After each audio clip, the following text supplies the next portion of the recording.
इस देश में नोटबंदी, जीएसटी बंदी, कोरोना बंदी, सिलेंडर बंदी, आभूषण बंदी, केवल सांस बंदी बची है। दो महत्वपूर्ण विषय लेकर हम आपके बीच में उपस्थित हैं। मैं वो शुरू करूं उससे पहले कुछ साथी मेरे साथ आए हैं जो कांग्रेस पार्टी से तो नहीं जुड़े, पर जो विषय मैं आपके समक्ष रखूंगा उससे जुड़े हैं। मेरे बाएं हाथ को बैठे हैं राजेंद्र सोनी जी, जो राष्ट्रीय उपाध्यक्ष हैं स्वर्णकार संघ के, और मेरे दाएं हाथ को बैठे हैं अजीत जी, ये राष्ट्रीय सचिव हैं स्वर्णकार संघ के, और एक और मेरे साथी बैठे हैं पवन वर्मा जी, जो हरियाणा के अध्यक्ष हैं स्वर्णकार संघ के। इनके बहुत सारे साथी और भी आना चाहते थे। मैंने अनुरोध किया कि सबको जरूरत नहीं, जब राष्ट्रीय स्वर्णकार संघ के मुख्य सदस्यगण आ जाएंगे तो बाकी सब प्रदेश इकाई भी मान लीजिए। दोस्तों, 22 अप्रैल 2024 को बांसवाड़ा राजस्थान में श्री नरेंद्र मोदी जी ने देश की बहनों, बेटियों और माताओं को कहा, एंड आई कोट, ये जीत गए तो आपका मंगलसूत्र छीन लेंगे।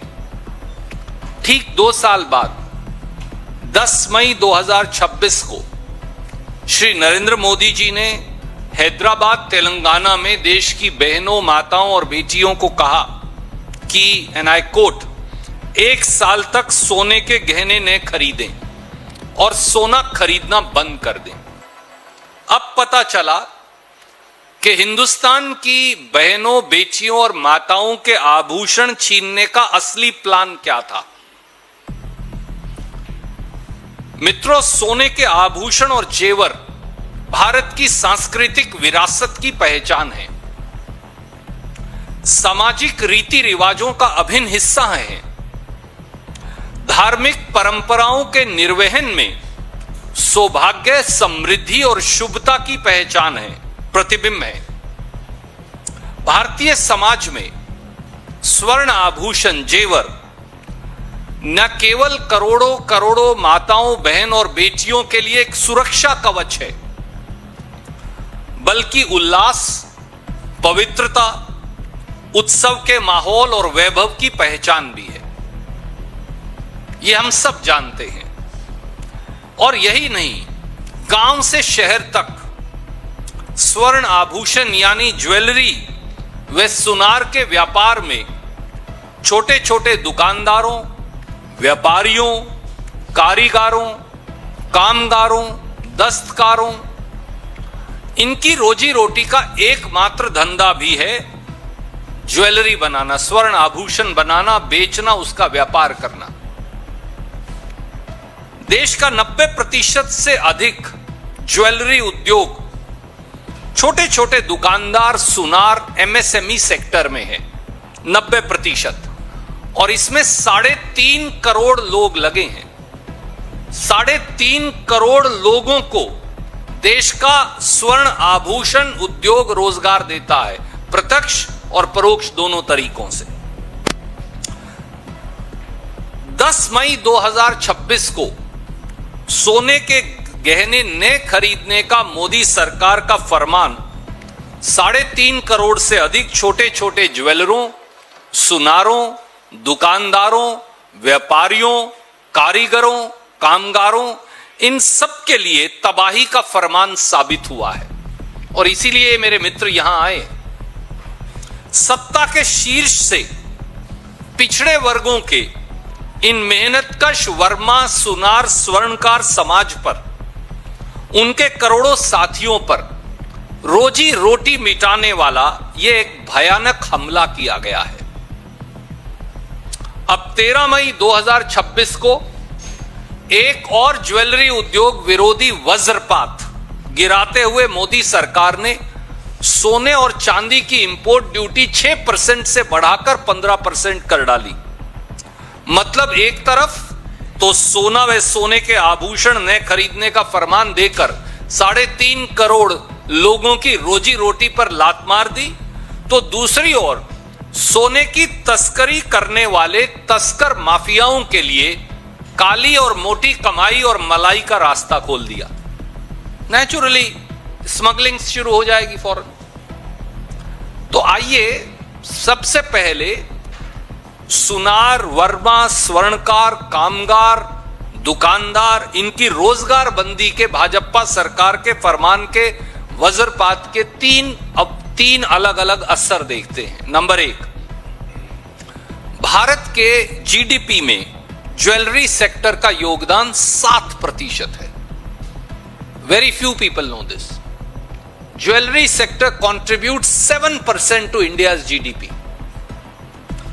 देश के कुल व्यापारिक निर्यात में ज्वेलरी सेक्टर 12% है। सबसे बड़ी बात यह है कि 85% ज्वेलरी एक्सपोर्टर एमएसएमई सेक्टर में है, यानी जॉब क्रिएटर्स हैं। सोने के आभूषण कारोबार में गांव से शहर तक, कस्बों से महानगरों तक छोटे ज्वेलर, व्यापारी, सुनार, गलाई, पकाई, छिलाई, गड़ाई, पॉलिश, ये सब काम में लाखों करोड़ों कारीगर लगे हैं और करोड़ों परिवारों की आजीविका इससे जुड़ती है। एक और तथ्य जो किसी को शायद मालूम नहीं हो, जेम्स एंड ज्वेलरी जो सेक्टर है, यह भारत की शायद सबसे बड़ी रोजगार देने वाली इंडस्ट्रीज में से एक है। 50 लाख लोग सीधे कारीगर इत्यादि ये काम करते हैं और देश में 3.5 करोड़ लोग इस उद्योग से जुड़े हैं। एक साल की अगर रोजगार बंदी हो गई तो पूरा ज्वेलरी सेक्टर हिंदुस्तान का डिस्ट्रॉय हो जाएगा, उसका विनाश हो जाएगा, वो अंत हो जाएगा। 3.5 करोड़ लोग। दूसरा पहलू, सरकारी आंकड़ों की अगर मैं बात करूं तो जुलाई 2020 में उद्यम पोर्टल लॉन्च किया गया। 15 अगस्त 2025 तक देश भर में 75,082 एमएसएमई डी रजिस्टर और शट डाउन हो गए, बंद हो गए। एक और रिपोर्ट है जो ये कह रही है कि 2015-16 से 22-23 के बीच में असंगठित विनिर्माण क्षेत्र, अनऑर्गेनाइज सेक्टर जिसे हम कहते हैं, उसमें 18 लाख एमएसएमई बंद हो गए। यह ऑलरेडी भयावह स्थिति है जो सरकार के आंकड़ों और इंडिपेंडेंट आंकलन से आपके सामने है। केवल 24-25 में ही अगर बात करें तो फरवरी 2025 तक 35,567 एमएसएमई बंद हो गए।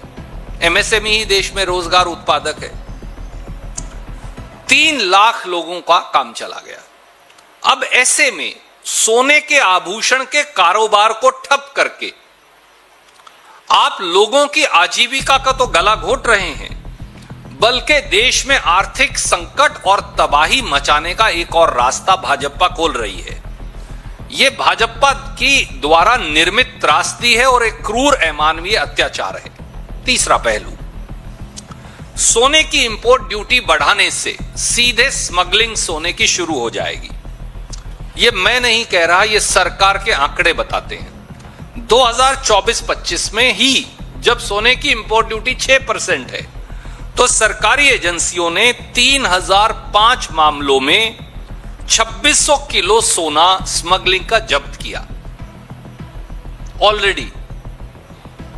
यह सरकारी आंकड़ा असली जो स्मगलिंग हो रही है उसका एक बहुत छोटा सा हिस्सा है, क्योंकि ज्वेलरी सेक्टर के विशेषज्ञों की माने तो 10 से 15 मीट्रिक टन सोना इससे पहले ही स्मगल हो रहा था, क्योंकि ड्यूटी 6% है। ये मैं नहीं कह रहा, ये उनके विशेषज्ञ कहते हैं। अब 15% है, तो 15% इंपोर्ट ड्यूटी के बाद, ये घोषित तालाबंदी के बाद सोने की स्मगलिंग और सोने के तस्कर, उनकी पोबारा और ज्वेलरी सेक्टर जो है उनकी रोजी रोटी पर हमला, ये हो जाने वाला है। इसलिए मोदी सरकार से हमारे 5 सवाल हैं। पहला, क्या नोटबंदी की तरह अब उद्यम बंदी भी न्यू नॉर्मल है भाजपा का?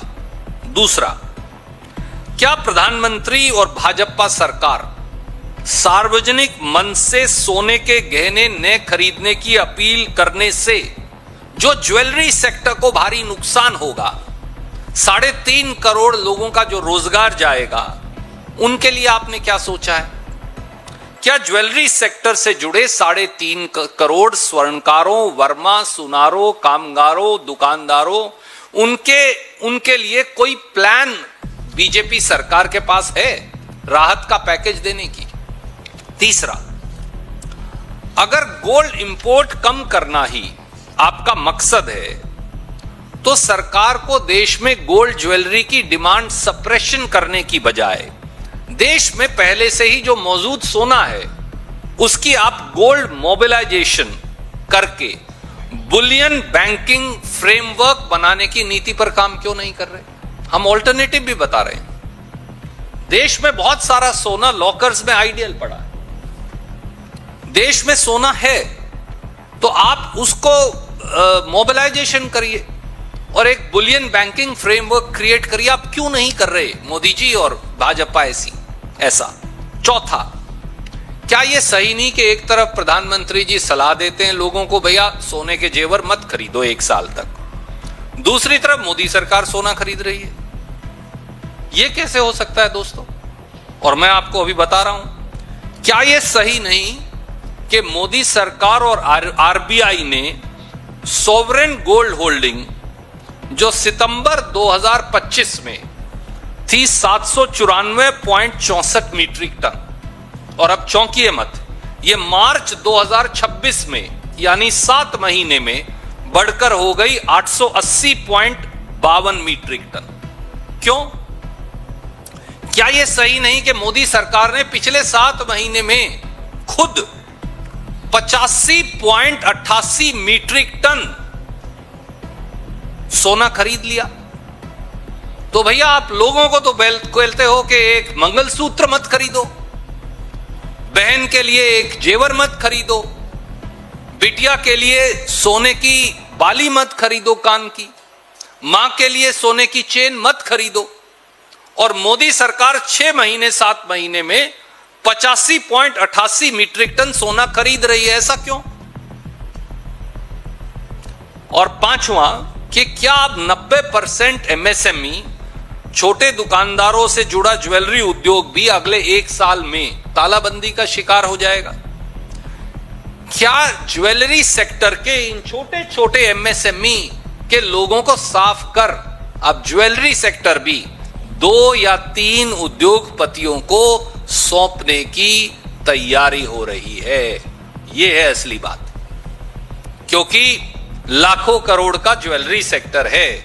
अगर 2 उद्योगपतियों ने कब्जा कर लिया तो उनका धंधा हो जाएगा, और ये सब 3.5 करोड़ लोग जिनके नुमाइंदे यहां बैठे हैं, वर्मा जी बैठे हैं, अजीत जी बैठे हैं, सारे साथी बैठे हैं ये बाहर, ये सब उनके गुलाम हो जाएंगे। क्या तैयारी असल में ये है?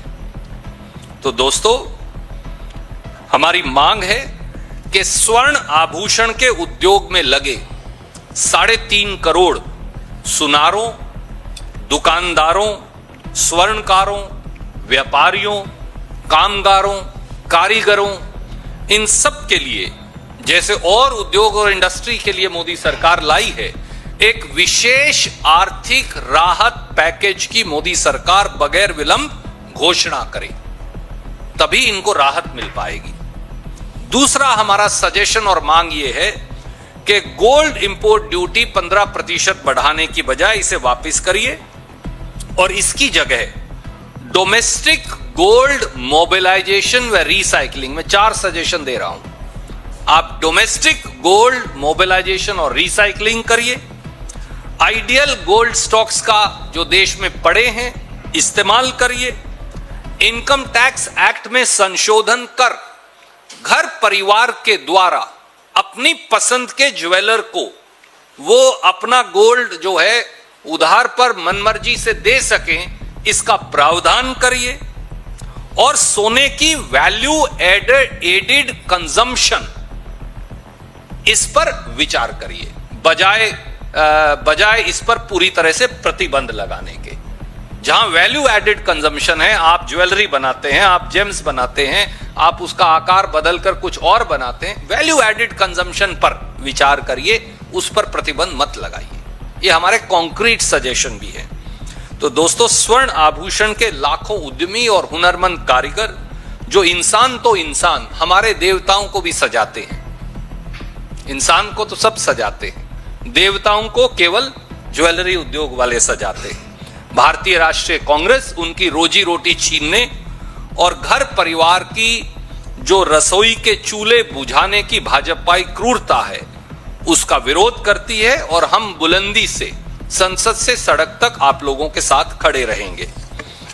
इससे पहले कि मैं आपसे प्रश्न लूं, एक और नॉर्मली कभी दूसरा विषय हम नहीं जोड़ते, पर इससे जुड़ा हुआ विषय है जो आज सुबह ही हुआ, और उस पर आप प्रश्न भी पूछेंगे तो बेहतर है कि मैं जो पार्टी की ओर से हमारा वक्तव्य है वो आपको अभी बता दूं और फिर हम आपके प्रश्न लेंगे।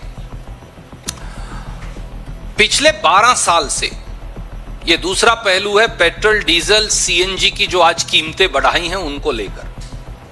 पिछले 12 साल से मोदी सरकार का जो साइकिल ऑफ लूट है, पेट्रोल, डीजल, रसोई गैस, कमर्शियल गैस, छोटू सिलेंडर, सीएनजी, इन सब को लेकर वो बदस्तूर जारी है। दोस्तों, मैं ये आज आपके समक्ष पेट्रोल डीजल को लेकर 7 तथ्य रखूंगा और गैस को लेकर बस, और हम आपको एक कागजात के साथ, सबूत के साथ, मेरी कुलीग जो हैं वो आपको ये बयान जारी कर देंगी।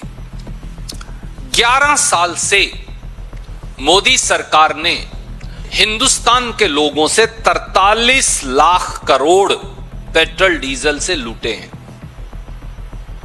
यानी 1000 करोड़ हर रोज। In last 11 years, Modi government has looted, and I'm going to give you that data. I'm backing it up with a document of Government of India.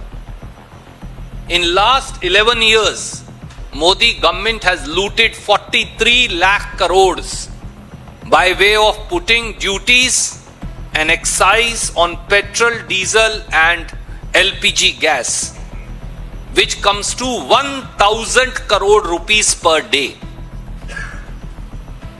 Please remember, देशवासियों याद रखिए, 26 मई 2014 को कांग्रेस की सरकार गई।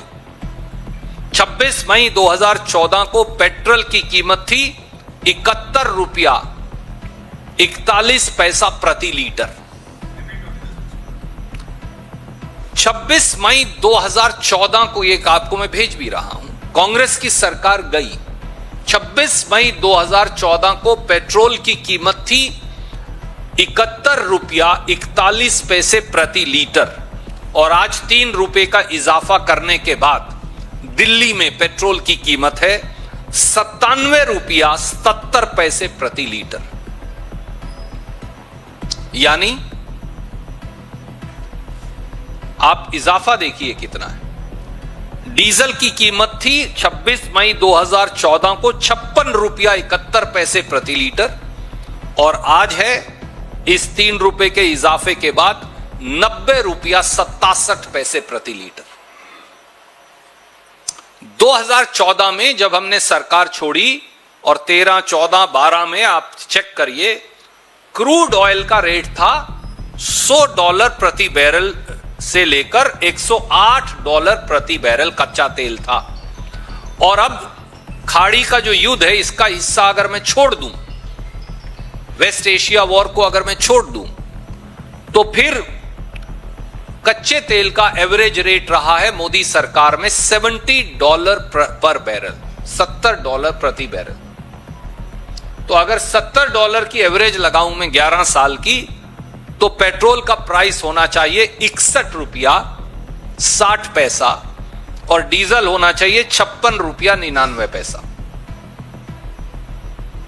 यह है कड़वा सत्य जो हम देशवासियों के सामने रखना चाहते हैं। और आज सीएनजी का रेट भी 2 रुपया बढ़ाकर 79 रुपया 9 पैसा कर दिया है, 79 रुपीज 9 पैसा। तीसरा तथ्य, 2014 से 2025 तक मोदी सरकार ने आप 26 के 4-5 महीने निकाल दीजिए एक बार। 2014 से 25 तक मोदी सरकार ने पेट्रोल पर एवरेज एक्साइज ड्यूटी लगाई 19 रुपया 70 पैसे प्रति लीटर। आप चौंक जाएंगे सुनकर। 2014 से 25 के बीच में मोदी सरकार ने देश के नागरिकों पर पेट्रोल पर एक्साइज ड्यूटी लगाई 19 रुपया 70 पैसे प्रति लीटर और डीजल पर एक्साइज ड्यूटी लगाई 15 रुपया 50 पैसे प्रति लीटर। यानी हर बार आप जब तेल डलवाएंगे स्कूटर में, ऑटो में, मोपेड में, कार में, ट्रक में, जीप में, तो 19 रुपया 70 पैसे मोदी जी के पास चला जाता था और 15 रुपया 50 पैसे डीजल का उनके पास चला जाता था, बीजेपी सरकार के पास। मोदी सरकार ने 2014 से 25 के बीच में 21 बार एक्साइज ड्यूटी बढ़ाई, एक्साइज ड्यूटी बदली, जिनमें से 12 बार वो बढ़ाई और बहुत कम की।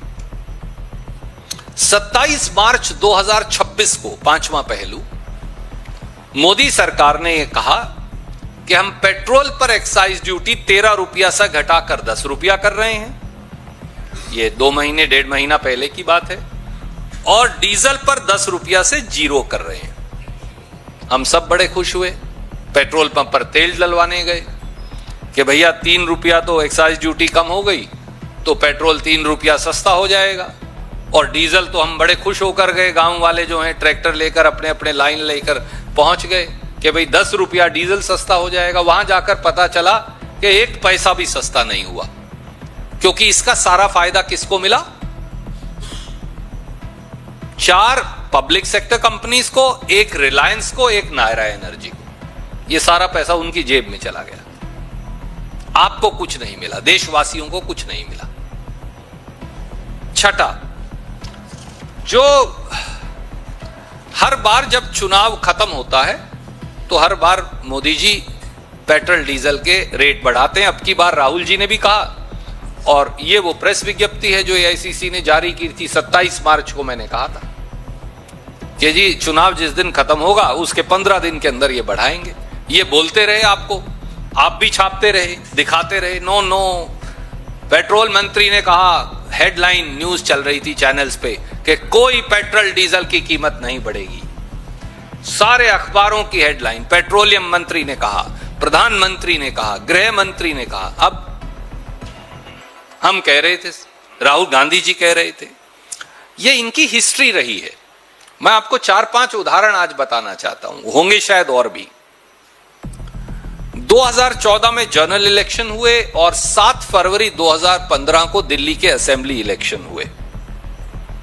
15 और 16 फरवरी 2015 को मोदी जी ने पेट्रोल और डीजल दोनों के रेट बढ़ा दिए। तब भी एक बढ़ाएंगे नहीं, पर 7 फरवरी को चुनाव हुआ, 15 को और 16 को बढ़ा दिए थे। 2019 में फिर जनरल इलेक्शन हुए और आखिरी जो था वो 19 मई को पोलिंग थी, आपको याद हो तो। 20 मई को फिर पेट्रोल और डीजल दोनों के रेट बढ़ा दिए। इलेक्शन में कहते रहे कुछ नहीं बढ़ाएंगे, फिर उसके बाद वोट ली लोगों की, फिर बढ़ा दिए। उसके बाद उत्तर प्रदेश और दूसरे प्रांतों में चुनाव हुआ 10 मार्च 2022 को। 22 मार्च को फिर पेट्रोल और डीजल और गैस के रेट बढ़ा दिए। इलेक्शन में यूपी में बोलते रहे कभी नहीं बढ़ाएंगे, बल्कि मुफ्त सिलेंडर देंगे। उसके बाद फिर बढ़ा दिए। ये इस तरह से, और अब फिर जब चुनाव हुआ तो 15 मई को फिर रेट बढ़ा दिए और गैस सिलेंडर के रेट उससे पहले बढ़ा दिए थे।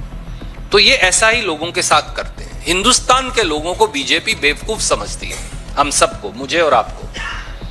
वोट लेते हैं और रेट बढ़ा देते हैं, तब तक चुनाव में बोलते रहेंगे नहीं बढ़ाएंगे। और आखिरी पहलू है गैस से जुड़ा हुआ। मई 2014 में गैस सिलेंडर था 412 रुपए का। अब गैस सिलेंडर बढ़कर हो गया है 913 रुपए का दिल्ली में, और दूसरे शहरों में 1000 रुपए को भी क्रॉस कर चुका है। यानी 12 साल में, 11.5 साल में, 12 साल में 501 की बढ़ोतरी है। 121% गैस सिलेंडर का घर का रेट बढ़ गया है 12 साल में। एलपीजी का प्राइस कांग्रेस के समय था 880.5 पर एमटी। ये 13-14 का रेट है, आप गूगल करके चेक कर सकते हैं। आज रेट है 542.5 पर एमटी मार्च 2026 में, क्योंकि हम वो सऊदी सीपी से कंपेयर करते हैं हिंदुस्तान। तो यानी $339 पर एमटी रेट भी गिर गया गैस का, पर गैस की कीमत 121% हिंदुस्तान में बढ़ गई। 2014 में कमर्शियल एलपीजी सिलेंडर जो 19 किलो का है वो था 1541 रुपए का, आज वो है 3071 रुपया 50 पैसे का। आज लोगों के लिए घर से बाहर खाना खाना मुश्किल है और रेडी वाले, खोमचे वाले, रेस्टोरेंट वाले, हलवाई, उनके लिए खाना और मिठाई या और चीजें बनाकर बेचना मुश्किल है। और 5 केजी का छोटू सिलेंडर हमारी बहनों के लिए लेकर आए थे, 261 रुपया प्रति गैस सिलेंडर उसका बढ़ा दिया है। तो ये 43 लाख करोड़ की, जो कहते हैं कि नहीं ऑयल कंपनीज को नुकसान हो रहा है, तो भैया 43 लाख करोड़ भी तो आप ही ने कमाया है, उसमें से दे दो। और ये मैं नहीं कह रहा, एक petroleum planning and analysis cell है गवर्नमेंट ऑफ इंडिया, मैंने ये उनका साल दर साल का प्रॉफिट कैलकुलेट करके उनकी ओरिजिनल कागज आपको भेज रहा हूं। 43 लाख करोड़ आता है 2025 तक। तो अगर आपको 20-30 हजार करोड़ का आज नुकसान हो रहा है, तो आपने 43 लाख करोड़ जो कमाया है वो दे दीजिए हमें वापस। हमारे को अच्छे दिन नहीं चाहिए, पुराने दिन ही लौटा दीजिए, इतने से भी काम चला लेंगे। कोई प्रश्न आप पूछना चाहें तो स्वागत है। मैं माफी चाहूंगा, कुछ विलंब जरूर हुआ क्योंकि 2 विषय थे। आप पेट्रोल डीजल पे ही बात कर लेते हैं सुरजेवाला जी। पेट्रोलियम मंत्री ने कहा कि करीब 1 लाख करोड़ का एक तिमाही में जो घाटा है वो पेट्रोल डीजल पे होगा। बहुत ज्यादा प्रेशर था, इसलिए कम कीमत बढ़ाई है। मैं आपके माध्यम से पेट्रोलियम मंत्री जी से पूछना चाहता हूं, आज भी वो कितनी एक्साइज ड्यूटी इकट्ठा कर रहे हैं? तो 10 रुपया छोड़ दें। 10 रुपया एक्साइज ड्यूटी तो भारत सरकार अपनी जेब में ही डाल रही है ना। 27 मार्च 2026 का रेट कम करने के बाद भी पेट्रोल पे तो अभी भी 10 रुपया है ना, छोड़ दो। और दूसरा सवाल यह पूछना चाहूंगा, आप रशिया से सस्ता ऑयल क्यों नहीं खरीद रहे? इसका जवाब भी दे दो। रशिया से सस्ते ऑयल के टैंकर यहां आते हैं, यहां से बोलते हैं भाग जाओ, नहीं चाहिए सस्ता, हमें तो महंगा खरीदना है, वेनेजुला से लाएंगे। भैया जो चीज ये पड़ोस में बैठे हैं मेरे, ये चीज दे सकते हैं, इनसे मैं सस्ती नहीं ले रहा। मैं कह रहा हूं नहीं, मैं तो अफगानिस्तान जाऊंगा, वहां से लेकर आऊंगा। क्यों?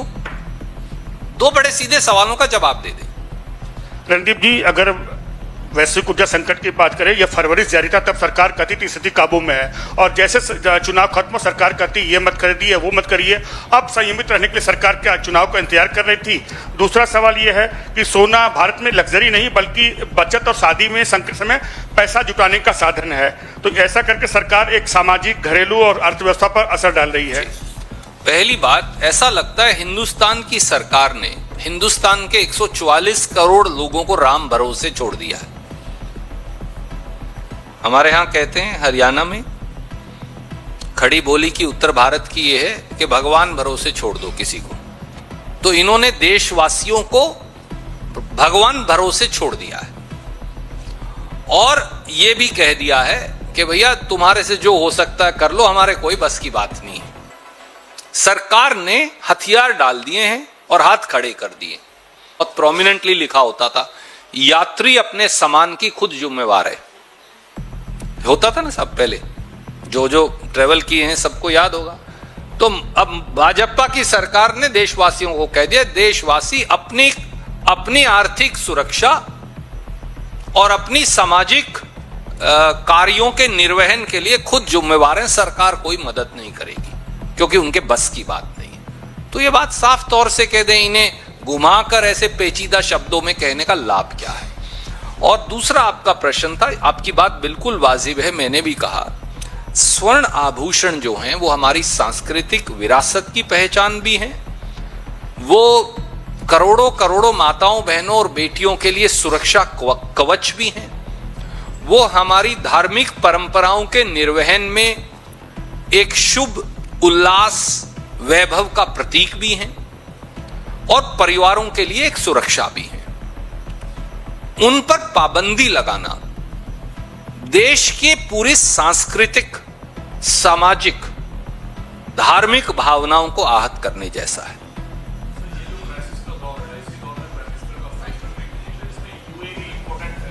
ऊर्जा क्राइसिस को डिस्कस करेंगे। आपको लगता है प्राइम मिनिस्टर के इस 5 कंट्री विजिट से कोई सॉल्यूशन लॉन्ग टर्म के लिए निकलेगा? अब सवाल अच्छा है पर गलत व्यक्ति को पूछा जा रहा है।